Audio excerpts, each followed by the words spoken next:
asalaamaaleykum sama gars yi dal leen jàmm ci seen nouvelle vidéo bi leen indi tey nag mooy naka ngay def ba doo nekk en ligne ci Facebook maanaam naka ngay def ba nekk online ci Facebook comme ni nga koy defee ci WhatsApp. waaw pour loolu da ngay dugg ci sa Facebook léegi boo duggee ci sa Facebook da ngay ñëw fii ci trois traits yi ca sa droite trois traits yi nekk sa droite léegi nga dugg ci. léegi boo duggee nga wàcc ba fii ñu bind paramètres et confidentialité nga dugg ci biir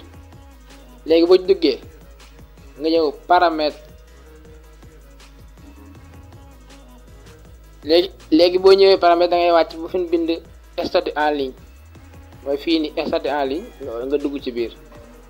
léegi boo duggee lii da nga koy désactiver soo ko désactiver rek nga def désactiver boo defee désactiver rek même bu sa connexion du détàkk doo nekk en ligne c'est tout gars yi jaajëf.